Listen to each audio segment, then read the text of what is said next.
The day they fired my closest ally was the day I learned just how much control I really had over their empire. Within a week, their proudest financial forecasts would turn to dust. Their investors would panic, and every contract they relied on would unravel like rotten thread. All because they forgot one thing. I'd built their empire on a foundation only I knew how to hold together. They thought I was just another replaceable executive. They were wrong. My name is Isabel Crawford, and for 12 years, I've been the one keeping NovaCare Systems from bleeding out through its supply chain. At 38, I'd earned my place as supply chain director through a combination of ruthless negotiation, strategic thinking, and an ability to see 3 moves ahead that most of my Harvard-educated colleagues couldn't match with their spreadsheets and PowerPoints combined. The Boston headquarters of NovaCare was everything you'd expect from a medical technology giant trying too hard to look innovative. Glass walls everywhere, standing desks that no one actually stood at, and those ridiculous pod meeting rooms that looked like eggs laid by some corporate architect's fever dream. The 20th floor, where I worked, had a view of the harbor that was supposed to inspire us. Most days, it just reminded me how far I could fall. But the view wasn't what mattered. What mattered was the woman sitting in the corner office 3 doors down from mine. Rachel Myers, Chief Financial Officer.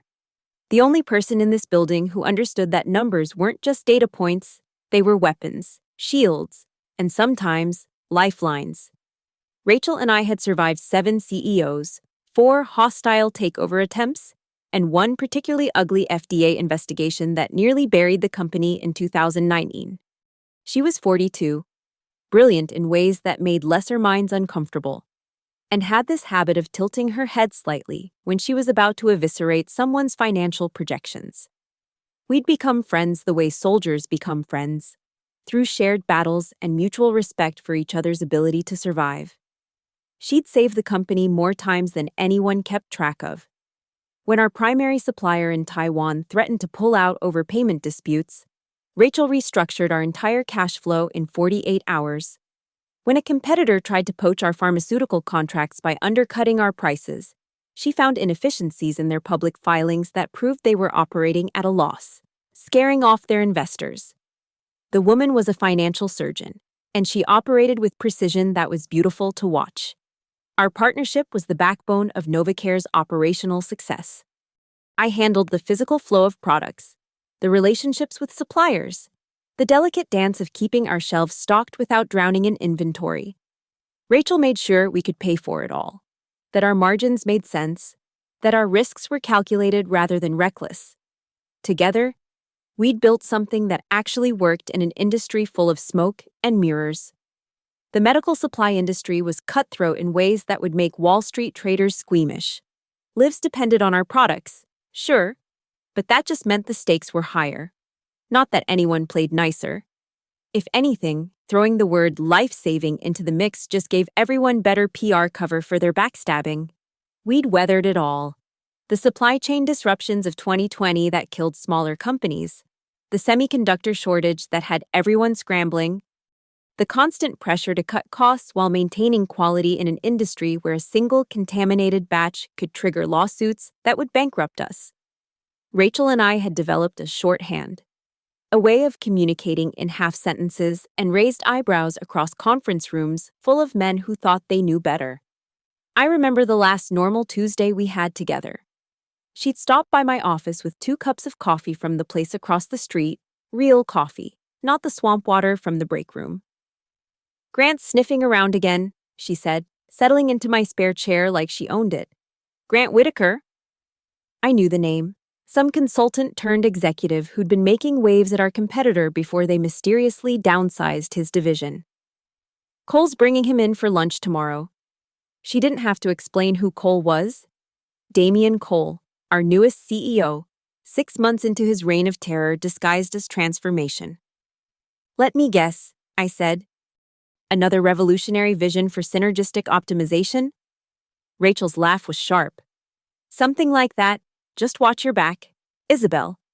Men like Cole don't bring in men like Whitaker unless they're planning to break things." I should have paid more attention to the warning in her voice, but I was comfortable in my power, secure in the knowledge that I'd made myself essential. The fatal flaw of every empire builder, believing your empire can't fall. The email came at 8:47 a.m. on a Thursday. Strategic Workforce Optimization in bold letters across the subject line. Corporate speak for massacre. I watched from my office as they called people in, one by one. Marketing lost 3 directors. R&D saw 2 team leads escorted out. Each departure followed the same choreography: the walk to HR, the closed door, the security guard appearing 15 minutes later, the cardboard box of personal items. It was systematic, clinical, like watching a surgeon remove tumors.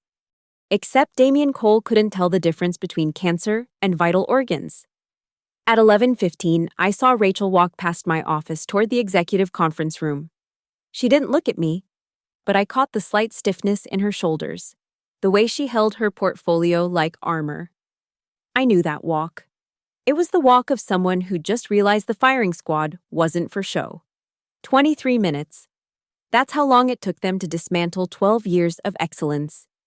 I watched her leave through the main entrance. No box, just her purse and a manila envelope that probably contained some insulting severance agreement. She didn't look back. Champions never do when they know the game is rigged. The announcement email hit our inboxes before her elevator reached the lobby. Team, as part of our commitment to operational excellence and future-focused leadership, we're excited to announce Grant Whitaker will be joining us as Chief Financial Officer, effective immediately. Grant brings 20 years of transformative financial leadership from McKnight Industries. I stopped reading. McKnight Industries, the company that had just settled a federal investigation for cooking their books. Transformative indeed. Damien called an all-hands meeting that afternoon. He stood at the podium in our main conference hall, all silver hair and Texas swagger, that kind of manufactured confidence they teach at executive leadership seminars. Grant Whitaker stood beside him, younger, hungrier, with that peculiar combination of arrogance and incompetence that seems to be a job requirement for corporate yes-men.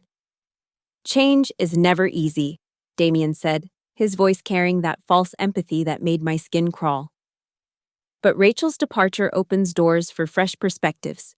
Grant here revolutionized financial operations at McKnight. He's going to do the same for us. I wanted to stand up and scream that Rachel's departure wasn't a resignation, that Grant's revolution at McKnight had ended with federal investigators and shredded documents. But I sat there, smiled, and clapped with everyone else. You don't survive 12 years in corporate America without learning when to show your teeth and when to hide them. Grant found me after the meeting. Isabel, right? Supply chain? That's right. I kept my voice neutral, professional. Damien speaks highly of you, says you're the best in the business.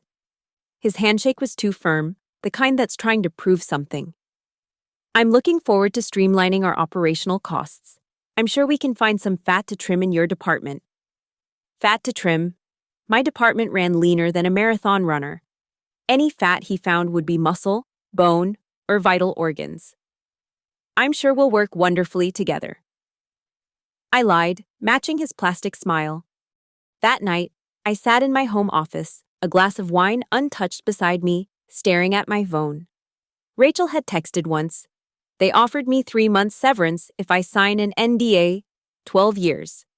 And they want to buy my silence for 3 months' pay. I typed and deleted a dozen responses. What do you say to someone who's just been professionally executed by idiots? Finally, I settled on, don't sign anything yet. Let me think. But thinking was the wrong word. I wasn't thinking, I was seething. The kind of anger that starts as heat in your chest and spreads until your fingertips tingle with it. They'd removed Rachel like she was a line item on a budget, replaced her with a man whose biggest achievement was not going to prison alongside his former bosses. The real insult wasn't just firing her, it was the assumption that any warm body could do her job, that expertise was interchangeable, that relationships built over decades could be transferred like data from one hard drive to another. It was the belief that people like Grant Whitaker, connected, confident, and completely incompetent, could steer ships they didn't even understand were sailing. I pulled up our organizational chart on my laptop, tracing the lines of command, the webs of dependency. Novacare thought it was a hierarchy, pyramid-shaped and stable. But I knew better. It was a house of cards, and they'd just removed one of the cards that mattered. The question was, how many other cards could I pull before the whole thing came tumbling down? The discovery came by accident, the way most weapons do. Grant had demanded all of Rachel's files be transferred to him immediately. But like most men who confuse authority with ability, he had no idea what to do with them once he had them. By Monday, he was forwarding everything to me with subject lines like, "Need your eyes on this," and "Can you explain this vendor agreement?" I was reviewing a supplier contract for surgical equipment, a deal I'd negotiated 3 years ago with Meridian Medical Supplies, when I noticed something I'd forgotten. Buried in Section 47B, subsection 3, was a clause I'd insisted on during a particularly brutal negotiation. The key person clause. If I left the Novacare for any reason, Meridian could terminate the contract with 24 hours' notice. My heart stopped, then started again, faster. I pulled up another contract. Phoenix Pharmaceuticals, our second largest supplier. Section 31 says C, same clause, different wording, same result. My hands trembled slightly as I opened file after file. Alliance Biotech, Sterling Medical Logistics, Apex Surgical Systems, CarePoint Distribution. Every major supplier contract I touched in the last 5 years, and I'd touched them all, had my name embedded in the termination clauses like a signature in wet cement. It had started as leverage during negotiations. Suppliers wanted assurance that the person they were dealing with, the person who understood their business and had built relationships with their teams, would be there for the duration. I'd used it as a bargaining chip for better prices, faster delivery times, more favorable payment terms. You want stability? Put my name on it. I'm not going anywhere. And I hadn't been. Until now. I leaned back in my chair, staring at the screen, doing the math. 12 major suppliers. Combined. They represented 73% of our supply chain. Without them, Novacare couldn't fill existing orders, couldn't maintain inventory, couldn't function. We'd have empty shelves within a week, breach of contract lawsuits within 2, and complete operational collapse within a month. The beautiful irony was that I'd created this vulnerability while making the company stronger. Every contract with my name on it was better than industry standard. I'd saved Novacare millions over the years, built relationships that gave us priority during shortages, negotiated terms that our competitors envied. Damian Cole and Grant Whitaker were sitting on a goldmine of operational excellence, and they had no idea it was rigged to explode. I stayed late that night, past the automatic lights shutting off, past the cleaning crew's rounds. I went through every contract systematically, cataloging which ones had the clause, what the notice periods were, what the penalties would be. I created a spreadsheet, color-coded and comprehensive. Red for critical suppliers, yellow for important but replaceable, green for minimal impact. The screen glowed like a war map. So much red it looked like the company was already bleeding. Grant stopped by around 8, probably trying to look dedicated by working late. Still here, Isabel? That's the kind of commitment I like to see. Just making sure everything's in order, I said, minimizing my screen. Lots of contracts to review. About that, he said, inviting himself into my office. I've been thinking we're paying too much for some of these suppliers. I want to renegotiate everything, start fresh. My guy from McKnight knows people who can get us better deals. His guy from McKnight? Of course he did. These relationships took years to build, I said carefully. Some of these suppliers have been with us through... That's exactly the problem, he interrupted. Too much history, too much comfort. Business isn't about relationships, it's about numbers. Rachel never understood that. Rachel, who'd saved this company 8 times over. Rachel, who understood that numbers meant nothing if your suppliers didn't trust you. If they chose to fulfill your competitors' orders first, if they decided your payment terms weren't worth the hassle. You're right, I said, the lie smooth as silk. Fresh perspective is exactly what we need. He beamed, that particular smile of mediocre men who think they've just said something profound. I knew you'd see it my way. Smart woman like you know how to adapt. Not like Rachel. She was too stuck in her ways. After he left, I pulled up the spreadsheet again, studied it like a general studying battlefield positions. I had built this network, these relationships, these dependencies. They trusted me, not NovaCare. They'd negotiated with me, not some abstract corporation. And they'd insisted on those clauses because they knew what I was worth, even if my own company didn't. I thought about Rachel, probably at home polishing her resume, trying to explain in interviews why she'd been let go after 12 years of exceptional service. I thought about Grant's smug certainty that he could replace years of relationship building with his guy from McKnight. They wanted to play with numbers? Fine. I'd show them what happened when the numbers were built on a foundation they didn't control. They thought they'd removed one executive. They had no idea they'd armed a weapon that could bring down everything. The key person clause. Such a small thing. Buried in legal language most executives never read. But then again, the most dangerous things usually are. The call from Marcus Steinberg came on Tuesday afternoon.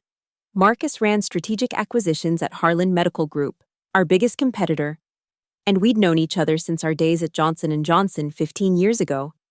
We weren't friends exactly, but we were the kind of professional acquaintances who understood that burning bridges in our industry was like setting fire to your own escape routes. Isabel. His voice was casual, but I could hear the calculation underneath. Heard about the changes at NovaCare. How are you holding up? You mean Rachel? No point in dancing around it. News traveled fast in our industry, especially bad news. Among other things. Look, I'll cut to the chase.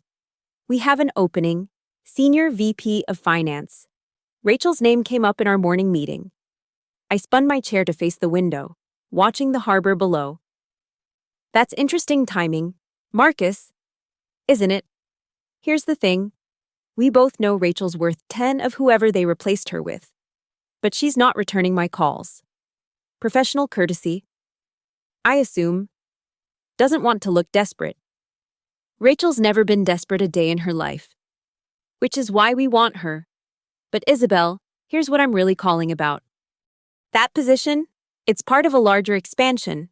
We're building out our entire supply chain operation. Might need someone with your particular expertise to oversee it. There it was. The fishing expedition disguised as a job offer. I'm listening, I said. If Rachel came over, and if someone with deep supplier relationships joined her, well, that would be quite the package deal. The kind that would make our board very happy. Happy enough to approve some aggressive signing bonuses and equity packages. How aggressive? Let's just say we believe in investing in proven talent, and in making sure that talent brings their full value to the table, all their relationships, all their institutional knowledge, all their leverage. He knew. Of course he knew. Marcus had probably pulled every public contract filing the moment he heard about Rachel's firing, looking for exactly what I'd found. The vulnerabilities, the dependencies, the structural weaknesses that could be exploited.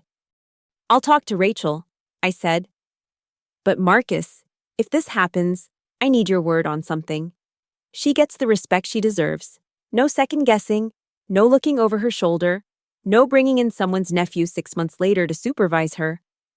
Scout's honor. We're not idiots. Isabel, we know what we'd be getting. After I hung up, I texted Rachel. Can you meet tonight? Bring your laptop. We met at her condo in Back Bay. A sleek place with floor-to-ceiling windows that made my own apartment look like a closet. She'd already opened a bottle of wine, the good stuff. Not the grocery store Pinot Grigio we usually drank. Spending the severance already? I asked. Haven't signed it yet. Something about your text made me think I should wait. She handed me a glass. So what's this about? I opened my laptop and showed her the spreadsheet. Watched her eyes scan the columns, the understanding dawning like sunrise. Jesus Christ, Isabel, are these all? Every single one. 73% of the supply chain tied to my employment, which, as of this morning, Grant informed me is now month to month pending his strategic review. Rachel laughed, sharp and delighted. They have no idea, do they? None. Grant's too busy trying to source new suppliers through his McKnight connections to read the existing contracts. And Damien's focused on his presentation to the board next week. Projected profit increase of 18% based on operational optimization. The board meeting, Rachel said slowly. That's Thursday? Thursday at 2 p.m., full board. Plus, 3 major institutional investors dialing in from New York. She was already thinking. I could see it in the way her fingers tapped against her wine glass. You could destroy them. We could destroy them, I corrected. Harland wants you. Senior VP position. And they want me to come with you. Bring my relationships. Marcus called this afternoon. Marcus Steinberg? That shark? That shark who recognizes talent when he sees it. He's offering real money. Rachel. Real equity. And more importantly, real respect. She stood, pacing to the window. Boston glittered below us. All those office buildings full of people who thought they were secure in their positions, valued for their contributions. If we do this, she said, we do it right. No half measures. We don't just leave. We leave a crater. Agreed. But it has to be legal. Completely above board. I won't give them ammunition to come after us. Of course it'll be legal. Rachel grinned. The beautiful thing about corporate incompetence is that it's perfectly legal to let it destroy itself. We just have to know when to step out of the way. We spent the next 3 hours planning. Rachel would accept Harlan's offer. Start date in 2 weeks. I would wait. Time my resignation for maximum impact. We mapped out which suppliers to approach first, what to say, how to frame it. Not as sabotage, but as professional courtesy. After all, these were my relationships. Didn't they deserve to know about changes that might affect their contracts? You know what the best part is? Rachel said as I was leaving. They think they won. Grant's probably at home right now, congratulating himself on landing such a big job. Damien's rehearsing his board presentation. They think they've successfully streamlined operations. They wanted to optimize, I said. They're about to learn what optimization really looks like when you remove the wrong component from the system. As I drove home, I thought about Grant's words. Business isn't about relationships. It's about numbers. He was about to learn that in our business, relationships were the numbers. And I was about to teach him that lesson in a language even he could understand. Catastrophic quarterly losses. Wednesday morning, I became Grant Whitaker's new best friend. Grant, I've been thinking about what you said. I told him, stopping by his office with coffee and a folder of contracts. You're absolutely right. We need fresh perspectives on these supplier relationships. His face lit up like a child who'd just been told he was right about Santa Claus. I knew you'd come around. See, this is why Damien values you. You're adaptable. I want to help with the transition, I continued, settling into the chair across from his desk. Make sure you have everything you need to make informed decisions about our suppliers. For the next 3 hours, I walked him through our supplier network. I was thorough, professional, and completely honest about everything except the one detail that mattered. I showed him payment schedules, delivery timelines, quality metrics. I praised his insights, which were invariably wrong, and gently steered him away from actually reading the contracts himself. This is exactly the kind of cooperation I need, he said, practically glowing. Rachel was always so protective of information, acted like the finance department was her personal kingdom. Well, we're all on the same team, I said, swallowing the bile that rose in my throat. That afternoon, I made my phone calls. Each one followed the same careful script. Tom, it's Isabel Crawford from NovaCare. I wanted to give you a professional heads up about some organizational changes here. Tom Bradley from Meridian Medical was first. We'd worked together for 7 years, weathered supply chain crises that would have broken weaker partnerships. Isabel, good to hear from you. What kind of changes? New CFO, Grant Whitaker, formerly of McKnight Industries. He's conducting a strategic review of all supplier relationships. Wants to bring in some of his own contacts. There was a pause. McKnight, weren't they the ones who... Yes. And Rachel? Let go last week. 12 years of service, gone in 23 minutes. Christ. Another pause. How secure is your position? That's why I'm calling. Tom. I believe in transparency with partners who've been good to us. You should know that Grant's indicated my role is under review as well. I wanted you to be aware, given our contractual arrangements. Section 47B. Tom said immediately. He'd read every word of our contract, unlike Grant. If you leave, we can terminate with 24 hours notice. That's correct.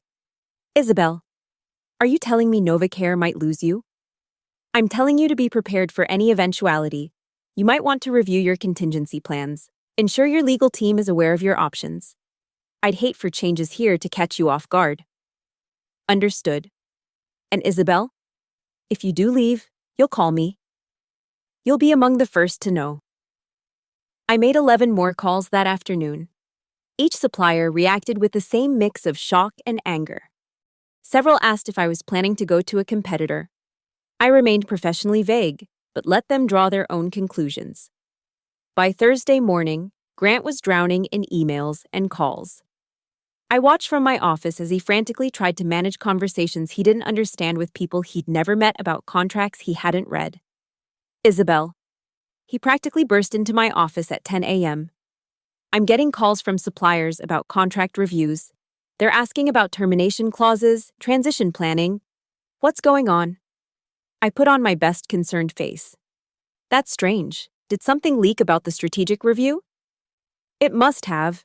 They seem particularly concerned about personnel changes. Phoenix Pharma's legal team wants a meeting tomorrow. Would you like me to handle it? I offered sweetly. I have a good relationship with their team. No. I need to establish my authority. Can you brief me on any sensitive issues with these contracts? I spent an hour walking him through surface-level details, carefully avoiding any mention of the key person clauses. He was too panicked to dig deeper, too proud to admit he was in over his head. Meanwhile, my personal phone buzzed with texts from supplier contacts. Is it true about Grant's review? Should we be looking at alternatives to NovaCare? Legal wants to review our exit options. I responded to each with variations of professional concern and veiled warnings. Never anything that could be construed as sabotage. Just a dedicated executive ensuring her partners were informed about potential changes. That evening, as Grant stayed late trying to prepare answers for the mounting supplier concerns, I did something I'd never done before. I updated my LinkedIn profile. Not dramatically, just enough. Changed my status to open to opportunities. Added a few recent accomplishments. The algorithm would do the rest. Within an hour, 3 recruiters had viewed my profile. Within 2 hours, word was spreading through our industry's whisper network that Isabel Crawford might be available. Friday morning brought new chaos. 2 minor suppliers, ones without key person clauses but who'd heard the rumors, sent formal notices requesting meetings about contract continuity. The legal department was asking questions. Grant was sweating through his shirt by 9 a.m. Isabel. Damien called me into his office. What's happening with our suppliers? I arranged my face into professional concern. Grant's conducting his strategic review. Change makes partners nervous. I'm sure it will settle once his new vision is communicated. His new vision, Damien repeated. But I caught the flicker of doubt. The board meeting is Thursday. We can't have supplier disruption before then. I'm doing everything I can to maintain stability, I assured him. But Grant's made it clear he wants to handle supplier relationships personally. I don't want to overstep. It was beautiful, really. Grant's ego wouldn't let him ask for real help, and Damien's pride wouldn't let him admit he'd made a mistake. They were trapped by their own arrogance, drowning in problems they'd created while the solution sat right in front of them, patiently planning their destruction. By Friday afternoon, I had confirmation from Marcus at Harland. Rachel's offer was official. Mine would be ready Monday. Pending one small detail, evidence that I could bring the relationships I claimed? The evidence would come Thursday at 2:15 p.m., approximately 15 minutes into Damien's board presentation. That's when 12 carefully timed emails would prove exactly what those relationships were worth. Monday through Wednesday passed in a carefully orchestrated performance of helpful incompetence. I was available for every question Grant asked, provided just enough information to keep him confident, and skillfully misdirected him from discovering the ticking bombs in his contracts. Apex Surgical wants to discuss partnership evolution, Grant told me Tuesday morning, forwarding their email. What does that even mean? Oh, that's just corporate speak for contract renewal, I said smoothly. They do this every year, very routine. What I didn't mention was that Apex's CEO had called me personally the night before, asking point blank if I was leaving. Be ready to move fast if you need to, I told him. Protect your interests. Wednesday afternoon, less than 24 hours before the board meeting, Grant was juggling 17 different supplier fires. His McKnight connections had materialized exactly 0 new contracts, but he'd managed to spook every existing partner we had. The man was a one-person wrecking ball, and he thought he was renovating. I spent Wednesday evening in my home office, crafting 12 emails, each one precisely worded, professionally bulletproof, and devastating in its simplicity. Dear Supplier Name, this letter serves as formal notification of my resignation from NovaCare Systems, effective immediately. As per Section X of our contract dated date, this change in personnel status triggers your right to review and potentially terminate our agreement. I have valued our partnership immensely and wish you the best in your future endeavors. Sincerely, Isabel Crawford. I scheduled them all for 2:15 p.m. Thursday. Then I wrote one more email, this one to Damien and the entire board, scheduled for 2:00 p.m. Effective immediately, I'm resigning from my position as Supply Chain Director of NovaCare Systems. After 12 years of dedicated service, I've determined that the company's new strategic direction and my professional values are no longer aligned. I wish NovaCare success in its transformation journey. Isabel Crawford. Thursday morning arrived gray and drizzling. Perfect weather for corporate destruction. I dressed carefully, my best suit, the one that made me look like I could buy and sell companies before breakfast. If this was going to be my last day, I was going out looking like the executive I'd always been, not the disposable asset they'd treated me as. Grant was already in crisis mode when I arrived.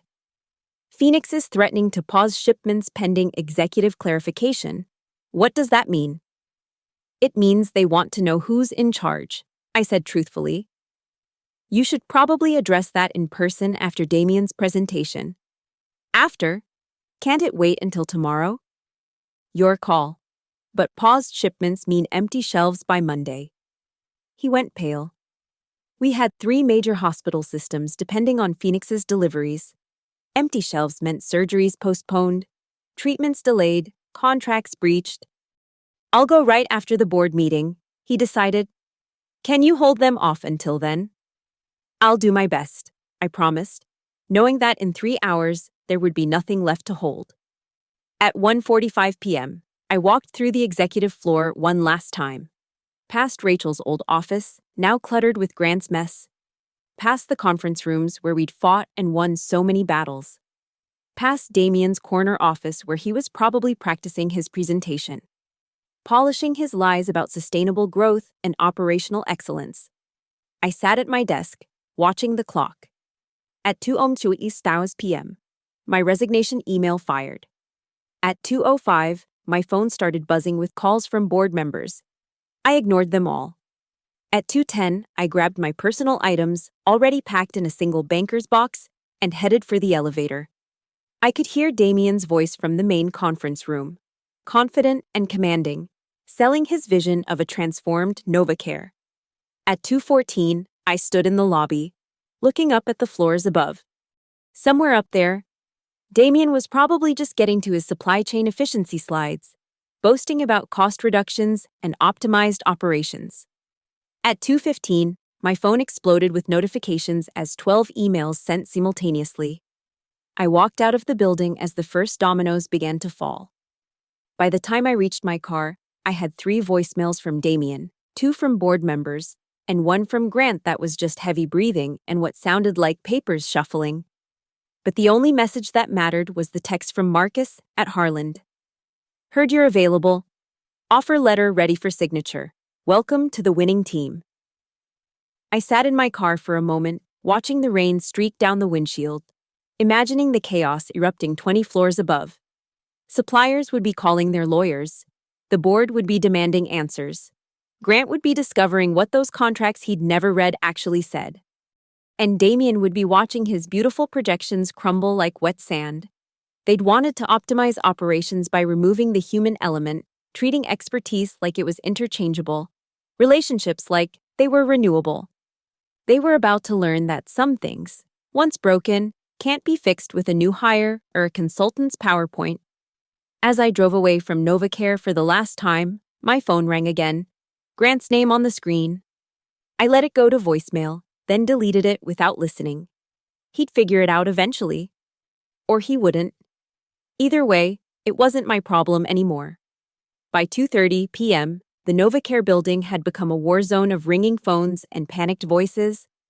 I know because Sarah from procurement, still loyal despite everything, was texting me play-by-play updates from inside the chaos. Meridian just confirmed contract termination effective tomorrow. Legal is losing their minds. Phoenix pulled the trigger, citing breach of key person clause. Grant just ran past my office. Actually ran. Never seen him move that fast. I was sitting in a coffee shop 3 blocks away, laptop open, watching the corporate equivalent of a nuclear meltdown through the calm distance of my phone screen. My LinkedIn was going insane, 47 messages in the past hour. Mostly from recruiters and former colleagues asking variations of, what happened? And, are you okay? At 2:47, Sarah sent, board meeting just went into emergency recess. Damien looked like he was going to vomit. The beautiful thing about key person clauses is that they're perfectly legal, completely enforceable, and absolutely devastating when triggered simultaneously. It's like pulling 12 critical Jenga pieces at once. The tower doesn't wobble, it simply ceases to exist. At 3:15, my phone rang. The caller ID showed the one number I'd been expecting, NovaCare's chairman of the board, William Hutchinson. Old school Boston money, the kind of man who believed contracts were sacred and incompetence was a sin. I let it ring twice before answering. Isabel. His voice was Antarctic. I assume you know what's happening. I submitted my resignation. Mr. Hutchinson, what happens after that is company business. Don't be coy. 12 suppliers have invoked termination clauses. We'll be in breach of delivery contracts by Monday. Then I suggest you speak with Grant Whitaker. He's been conducting a strategic review of all supplier relationships. I'm sure he has a plan. There was a pause so long I thought he'd hung up. Then, he doesn't even know what a key person clause is. He asked legal if it was some kind of hiring provision. I said nothing. Sometimes silence is the sharpest knife. Come back, Hutchinson said finally. Whatever Harland offered, we'll double it. It's not about money. Then what? You want Damien gone? Done, Grant. He's already packing. Mr. Hutchinson, I said carefully. You let them fire Rachel. 12 years of excellence, dismissed in 23 minutes. What message does that send to someone like me? That was Damien's call. That you signed off on. That the board approved. You all sat there and let them destroy institutional knowledge because it looked good on a quarterly projection. We can bring Rachel back, too. She starts at Harland Monday. Senior VP, 40% raise, and a signing bonus that would make your eyes water. Plus, they actually want her there. Another silence. In the background, I could hear muffled shouting. Probably Damien or Grant discovering another supplier had pulled out. You planned this, Hutchinson said finally. I prepared for it. I corrected. There's a difference. I spent 5 years building those relationships, negotiating those contracts, creating value for NovaCare. The key person clauses were there the whole time, in black and white. If someone had bothered to read them, to understand what they meant, this could have been avoided. What do you want, Isabel? Nothing. I want absolutely nothing from NovaCare. I'm done wanting things from people who don't value what they have until it's gone. At 4:03 p.m., I closed my laptop and walked 6 blocks to Harlan Medical's headquarters. The contrast was immediate. Instead of chaos and panic, there was the quiet hum of competent people doing their jobs well. Marcus met me in the lobby, grinning like a shark who'd just spotted a wounded seal. 12 suppliers in 1 hour, he said, shaking his head. That might be a record. 13, I corrected. Sterling Medical just pulled out. Their CEO texted me. Jesus, what's their current supply coverage? 27% and falling. They'll be in critical shortage by Tuesday, full crisis by Thursday. Marcus handed me the offer letter. The number was impressive, but the respect was what mattered. We've set up meetings with all 12 suppliers for next week. They're very interested in maintaining their relationships with you, just under our banner. 13 suppliers, I corrected again, signing my name with a flourish. As we walked to the elevator, Marcus asked, "Any regrets?" I thought about Grant, probably hyperventilating into a paper bag. About Damien, watching his empire crumble. About the board, realizing too late that their cost-cutting had cut an artery. No, I said. They made their choice when they fired Rachel. I just showed them the bill. By 5 p.m., when normal people were heading home to normal lives, I was in Rachel's new office at Harland, watching the sun set over the same harbor I'd stared at from NovaCare for 12 years. The view was remarkably similar. Everything else had changed. So, Rachel said, raising a glass of champagne she'd had waiting. How does it feel to destroy a multi-billion-dollar company in a single afternoon? I didn't destroy anything, I said, clinking my glass against hers. I just stopped holding it together. The Boston Globe ran the story 3 days later. NovaCare systems in crisis as supply chain collapses. They called it a perfect storm of operational failures. The Wall Street Journal was less kind. How executive hubris destroyed a medical supply giant in 72 hours. I read the articles from my new corner office at Harland, the one with the view of the harbor and a nameplate that read, Executive Vice President, Global, Supply Chain Operations. The irony wasn't lost on me that I could see the NovaCare building from my window, watching its lights flicker with the panic of people trying to salvage the unsalvageable. The numbers were brutal. NovaCare's stock dropped 43% in 3 days. 3 hospital systems threatened to sue for breach of contract. The FDA opened an investigation into potential supply chain disruptions affecting patient care. Emergency board meetings ran around the clock, each one ending with more resignations and more finger-pointing. Damien Cole lasted exactly 5 days.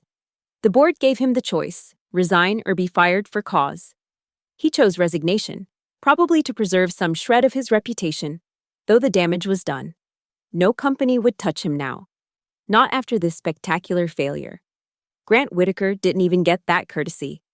He was terminated for cause on day 3. After it came out that he'd been trying to steer contracts to shell companies connected to his McKnight associates. Turns out Rachel had been right to be suspicious. The man wasn't just incompetent, he was corrupt. The FBI would be visiting him soon, though that was just karma's encore performance. But the sweetest moment came 2 weeks later, when William Hutchinson himself called me at Harland. The board has authorized me to make you an unprecedented offer, he said, desperation barely concealed under his corporate composure. CEO, full autonomy, whatever salary you name. You want me to be CEO of NovaCare? You're the only one who can fix this. The suppliers will come back for you. The investors trust you. The employees respect you. I laughed, actually laughed. Mr. Hutchinson. 2 weeks ago, I wasn't good enough to keep as supply chain director. What's changed? We made a mistake. No, I corrected. You made a choice. You chose to value an MBA from Harvard over 12 years of expertise. You chose a golf buddy relationship over proven performance. You chose to treat people like replaceable parts instead of the foundation of your company. We can make it right. No, you can't. Because even if I came back, even if I fixed everything, you'd do it again. The next time some consultant whispered about optimization, the next time someone's nephew needed a job, the next time the quarterly numbers needed massaging, you'd forget this lesson and make the same choice again. I hung up on the chairman of the board of a Fortune 500 company. It felt better than any promotion ever had. 6 months later, NovaCare filed for Chapter 11 bankruptcy protection. They'd tried to rebuild their supply chain, but trust, once broken, is almost impossible to repair. New suppliers demanded cash up front. Old suppliers remembered the chaos and stayed away. The company that had once commanded market respect was reduced to begging for terms that startups would reject. Rachel and I watched the announcement from her office. She'd just been promoted to CFO of Harland after orchestrating 3 acquisitions, including buying NovaCare's best assets for pennies on the dollar in the bankruptcy auction. "You know what the funny thing is," she said, pouring us each a scotch from the bottle she kept for special occasions. "They never even asked why you'd put those clauses in the contracts in the first place." "Because it never occurred to them that I was protecting the company," I replied. "Those clauses were meant to ensure stability, to make sure the relationships that kept us running would survive corporate politics. Instead, they became the very thing that destroyed them." "Poetic justice," Rachel mused. "No," I said, looking out at the harbor where container ships brought supplies that would never reach NovaCare's warehouses. "Just justice. The truth is, I didn't set out to destroy NovaCare systems. I'd built my career there, poured my expertise into its foundation, created something I was proud of. But when they decided my friend was disposable, when they revealed that 12 years of excellence meant nothing compared to a golf course connection, they taught me a valuable lesson. Loyalty is a two-way street. And when a company treats you like a replaceable part, sometimes the best thing you can do is show them exactly how irreplaceable you were. They fired my friend, so I fired their profits. And yes, it was beautiful. Thank you so much for listening to this story of corporate justice and the power of knowing your worth. I'd love to know where you're listening from. Drop a comment below and let's connect. Are you in your office, commuting, or perhaps plotting your own corporate revenge? Subscribe to the channel for more stories like this, and share your thoughts on what Isabel did. Was she justified? What would you have done in her position? Your stories and perspectives make this community amazing. Until next time, remember, know your worth, document everything, and never underestimate the power of a well-placed contract clause.